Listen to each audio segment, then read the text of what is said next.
In a world filled with challenges and uncertainties, Elisha's story resonates as a beacon of hope and transformation. Imagine yourself facing personal crises, moments of despair, and the feeling that all is lost. Like many of us, Elisha began his journey amidst struggles and challenges, but found in God the strength and determination to rise up and make a difference. In this fascinating account, we will explore the life of a man who, driven by compassion and faith, not only overcame his own difficulties, but also became an instrument of miracles and restoration for those around him. Through Elisha's experiences, you will see how God can transform pain into promise and hardship into miracles. Join us on this journey and discover how faith can be the key to opening doors, bringing relief from life's storms, and revealing a path of hope for all of us. Before we dive into this exciting journey through Elisha's story, don't forget to subscribe to our channel. By subscribing, you'll not only be kept up to date with all of our inspiring videos, but you'll also be joining a community that seeks hope, faith, and transformation.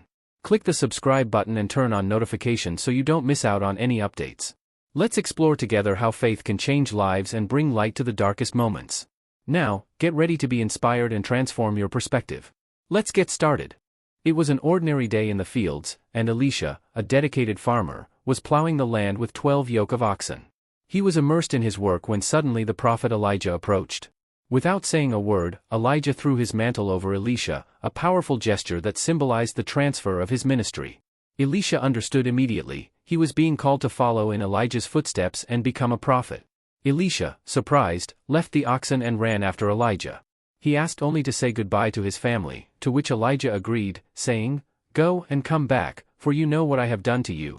This was a call to something great, but the choice to follow him was still Elisha's.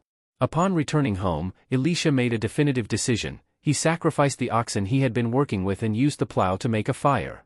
With that, he offered a banquet for his family and friends. This act was not just a farewell, but a complete renunciation of his former life. He burned everything that connected him to the past, indicating that there would be no going back. After saying goodbye, Elisha followed Elijah, ready to be his servant and learn. The life he knew was behind him, and a new journey, full of miracles and challenges, began. The time for Elijah to leave was approaching, and Elisha knew it. They began their journey at Gilgal, and Elijah tested Elisha's resolve, saying, "Stay here, for the Lord has sent me to Bethel." But Elisha firmly replied, "I will not leave you." So they went on together. At each stop, the local prophets warned Elisha that Elijah would be taken that day, but he always replied, "I know, hold your peace." They passed through Bethel, Jericho, and finally came to the Jordan River. There Elijah performed one last miracle. He took his cloak, rolled it up, and struck the waters of the Jordan, which parted for them both to cross on dry ground. When they reached the other side, Elijah asked a decisive question, "Ask what I shall do for you before I am taken from you."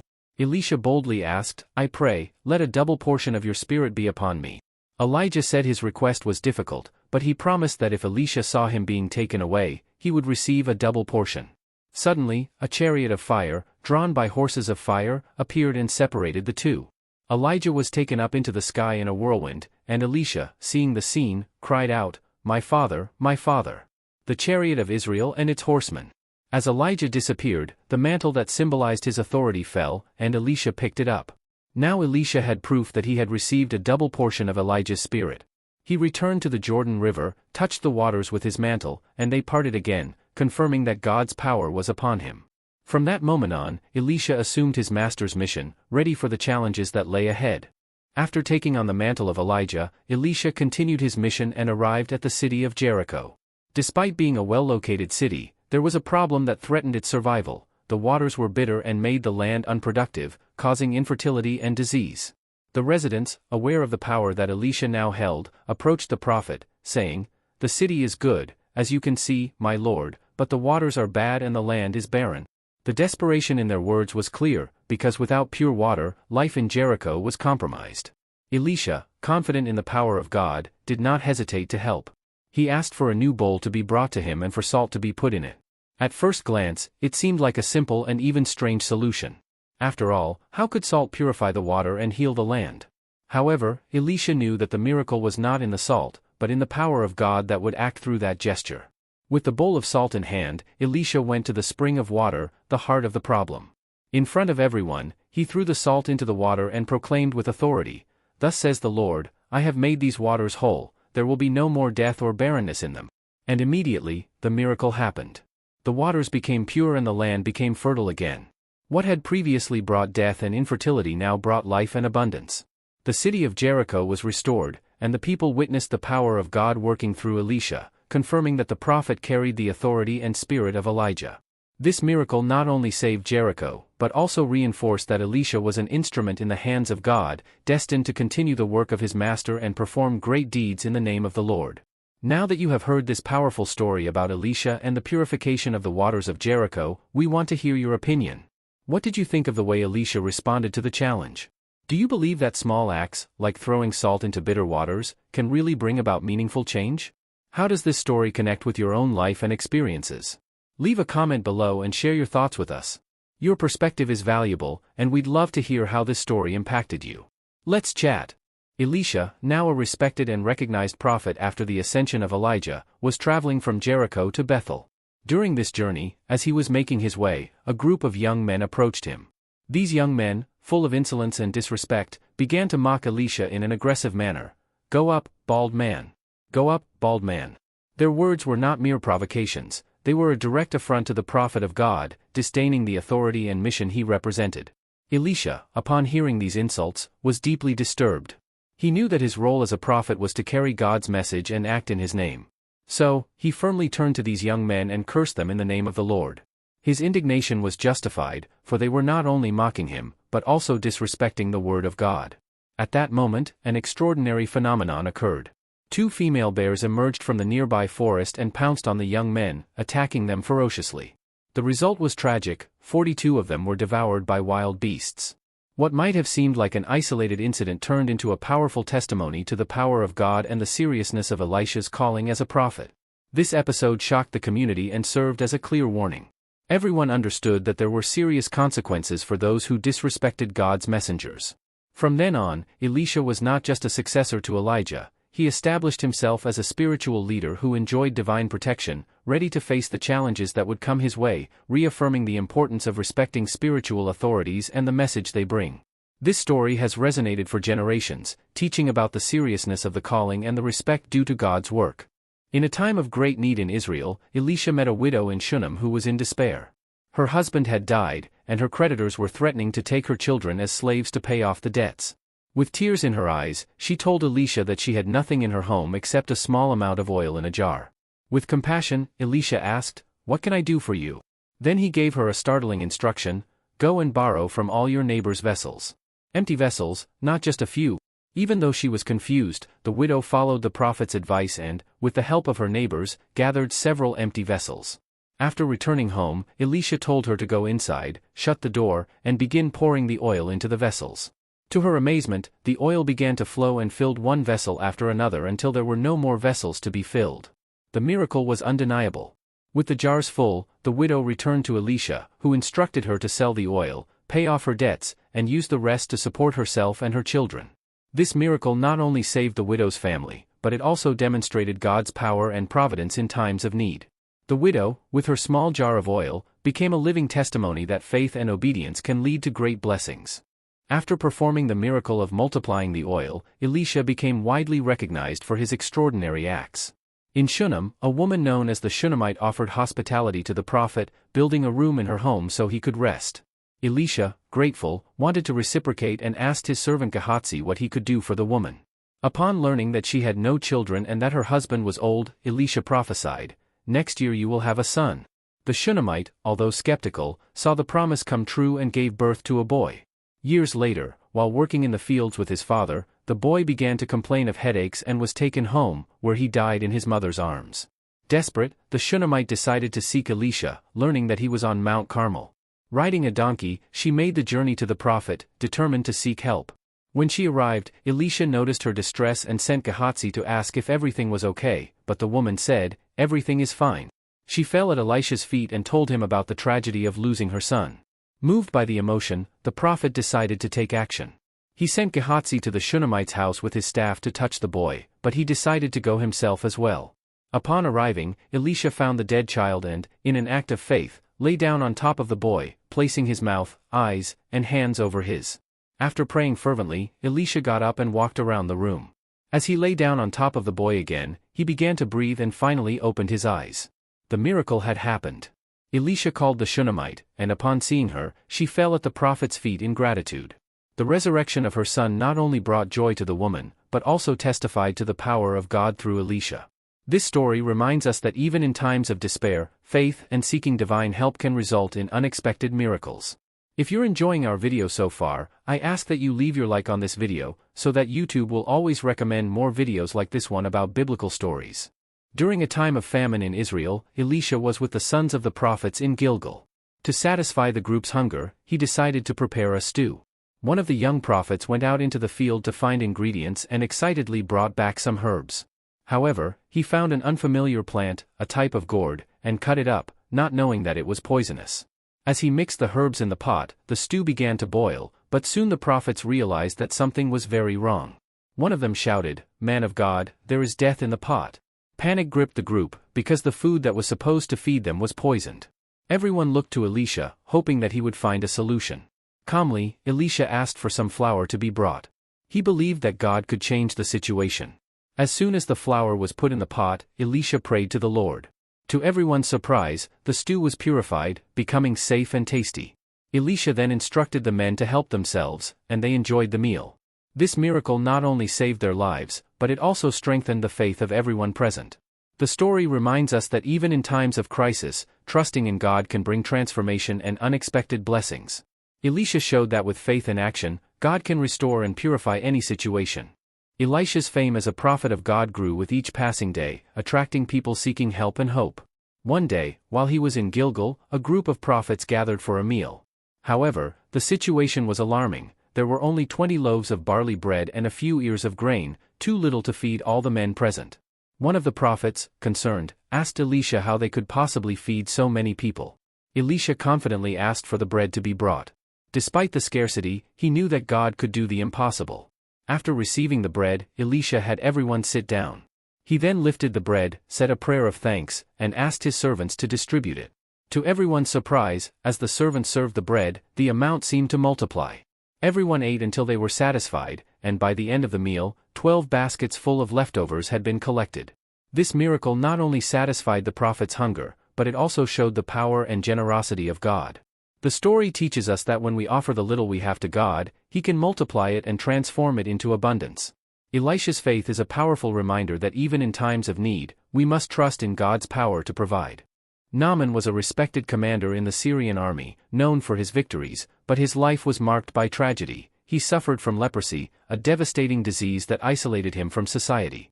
In his home, a young Israelite woman, captured in one of the wars, told her mistress that Naaman could be cured if he went to the prophet Elisha in Israel. Motivated by hope, Naaman decided to seek a cure and prepared an expedition to Samaria, taking with him gifts and riches, believing that he could buy his health. Upon arriving, he presented himself to Elisha, who, instead of leaving himself, sent a messenger with instructions: "Go and dip yourself 7 times in the Jordan River, your skin will be restored, and you will be clean." Naaman was indignant. He had expected greater treatment and questioned why he should bathe in the Jordan, considering that his rivers in Damascus were much better. However, his servants persuaded him to follow Elisha's instructions, reminding him that if it was difficult, he would do it. Reluctantly, Naaman went to the Jordan and dipped himself 7 times. When he emerged the 7th time, his skin was completely healed, like that of a boy. He returned to Elisha, thanking him and offering gifts, but the prophet refused any reward, emphasizing that the healing was the work of God.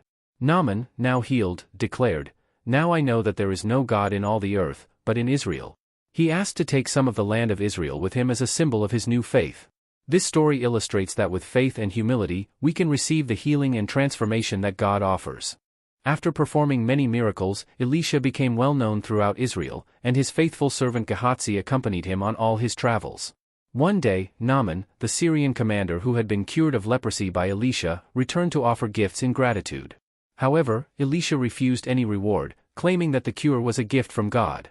Gehazi, seeing this scene, was puzzled. He could not understand why Elisha would not accept anything. Driven by greed, he decided to act on his own. He ran after Naaman and, when he caught up with him, made up an excuse: "My master changed his mind and accepted some gifts." Naaman, happy to be able to repay, gave Gehazi 2 talents of silver and fine clothes, unaware that he was being deceived. Gehazi quickly returned, trying to hide the gifts from Elisha. However, Elisha, with the wisdom that came from God, realized the truth. When asked where Gehazi had been, the fearful servant lied, saying he had not gone anywhere. Elisha then revealed, "My heart was with you when Naaman turned away. Why did you choose to stay with what was dishonest?" He warned Gehazi that because of his greed and dishonesty, Naaman's leprosy would become his own. Immediately, Gehazi was struck with leprosy, the same disease that had plagued Naaman. This story serves as a stark warning about the consequences of greed and dishonesty. The message is clear: our choices have repercussions, and we must live with integrity and faithfulness, always alert to the temptations that might lead us astray. At a time when prophets gathered to learn and serve, a group of Elisha's followers decided to build a new meeting place. In their excitement, they went to the Jordan River to collect wood. While working, one of the prophets, while cutting down a tree, accidentally let his borrowed axe slip from his hands and fall into the water. In despair, he cried out, "Oh, my lord! The axe was borrowed." He knew that the loss would bring trouble, since he could not return the object to its owner. Elisha, hearing the prophet's despair, asked, "Where did it fall?" The man pointed out the spot where the axe had plunged. So Elisha cut a piece of wood, threw it into the water, and, amazingly, the axe began to float. The metal, which should have sunk, rose to the surface as if it were alive. "Go, get it," Elisha said. The prophet, in disbelief, went over and picked up the floating axe, recovering what he had lost. This simple yet powerful miracle taught us about God's provision and the importance of trusting Him, even in the most difficult situations. The prophet returned to work not only with a restored axe, but also with a heart full of gratitude and renewed faith in God's greatness.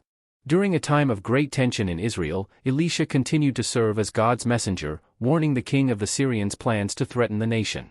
One day, his young servant woke up and went outside, only to be met with a terrifying sight. The city was surrounded by Syrian troops, with soldiers and chariots ready to attack. In despair, he ran to Elisha and cried out, "Ah, my lord! What shall we do? We are surrounded." Elisha, remaining calm, replied, "Do not be afraid, for those who are with us are more than those who are with them." The young man, confused, could see no one but the two of them. So Elisha prayed to the Lord, "Please open his eyes so he may see." God answered the prophet's request, and the young man looked again and saw armies of shining angels riding on horses of fire surrounding the city and protecting them. When the Syrians attacked, Elisha asked God to blind them. God answered, and the disoriented soldiers were led by Elisha to Samaria. When they arrived, Elisha prayed again, and the Syrians regained their sight and realized they were surrounded. Instead of attacking them, Elisha showed compassion, offering them food and water before sending them back to their king. This act of kindness led to peace between Israel and Syria. The story of Elisha and the armies of angels teaches us that even in times of crisis, God's protection is always greater than any adversity we face. When we trust in Him, we find courage in the most challenging situations. In Samaria, a terrible famine was raging in the city. Food shortages left people desperate, and prices soared, making bread and other basic necessities unaffordable. Families went days without food, and desperation was palpable on the streets. Against this backdrop, God's prophet Elisha approached the king of Israel and proclaimed, "This is what the Lord says, tomorrow at this time a jar of fine flour will be sold for a shekel, and 2 measures of barley for a shekel, at the gate of Samaria." To many, this promise seemed impossible. A skeptical royal official responded, "Even if the Lord were to open the windows of heaven, could this happen?" Elisha firmly said that the official would see the abundance but would not eat of it. Meanwhile, four lepers, outcasts of society, debated, "If we stay here, we will die of hunger. Let us give ourselves up to the Syrians, perhaps they will let us live."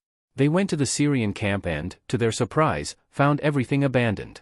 The Syrians, hearing noises, had fled, leaving food and treasures behind. The lepers ate their fill, but soon realized that they had to share the good news with those in the city. When they reported what they had discovered, word spread quickly, and the people rushed to the Syrian camp. The king sent messengers to investigate and confirmed that the Syrians had fled. Elisha's prophecy had come true, the city experienced a miracle of abundance. However, the official who doubted saw the abundance but did not have the opportunity to enjoy it, as Elisha had predicted. This story teaches us that faith in God can transform impossible situations. Even in times of despair, God has the power to surprise us with His blessings. The prophecy of the end of the famine in Samaria is a reminder that hope can be reborn in the midst of adversity. Elisha, the great prophet of Israel, was nearing the end of his life. After a journey filled with miracles and service to God, he felt that his time on earth was coming to an end. Even in his weakened state, Elisha continued to be a source of hope for the people. King Joash of Israel, concerned about the threats to his kingdom, came to Elisha. With tears in his eyes, he exclaimed, "My father! My father! The chariots of Israel and its horsemen!" The king recognized Elisha's importance as a defender of Israel. Elisha asked the king to take a bow and arrows. Together, they shot an arrow through the window, symbolizing the Lord's victory over the Syrians. Then Elisha asked Joash to strike the arrows on the ground. The king struck only 3 times, and Elisha explained that this meant he would defeat the Syrians only 3 times, when he could have completely defeated his enemies. After this interaction, Elisha fell asleep, and his death was a great loss to Israel. However, his legacy lived on. Years later, a group was burying a man when, as they threw him into Elisha's cave, the body touched the prophet's bones. To everyone's surprise, the man was resurrected. This final miracle of Elisha's revealed that even after his death, his power and faith continued to impact people's lives. Elisha's story reminds us that one person's faith and actions can resonate for generations, bringing hope and healing, even in the darkest of times. What did you think of the prophet's final interactions with King Joash and the incredible miracle that occurred after his death? Do you believe that a person's legacy can continue to impact the world even after they are gone? How does this story of faith and hope relate to your own life and the experiences you have had? Leave your comment below. And so we come to the end of the incredible story of Elisha. We have seen how he, a simple farmer, became a powerful prophet, performing miracles and bringing hope to the people of Israel. From his calling to his death, Elisha taught us that faith, courage and love for others can make a big difference in our lives. Think of all the things he did. He purified water, raised a boy from the dead, multiplied food and even cured diseases. These miracles were not just meant to impress, but to show that God is always with us, ready to help us in the most difficult times. Just like Elisha, we all face challenges and moments of pain. But the good news is that with faith and determination, we can find solutions and overcome obstacles. No matter how great the difficulty, there is always hope. So remember that you too can be a light in someone's life, just as Elisha was for the people of Israel. May his story inspire you to believe in the power of God and to act with love and compassion in your own life. And before we wrap up, don't forget to subscribe to our channel. By subscribing, you're joining a community that seeks to learn and grow in faith, just like Elisha. Plus, you'll be notified whenever we have new inspiring content to share. Your presence is very important to us. Click the subscribe button and come be a part of this journey of faith and hope. Thank you for being with us, and may Elisha's light continue to shine in your life. Until next time.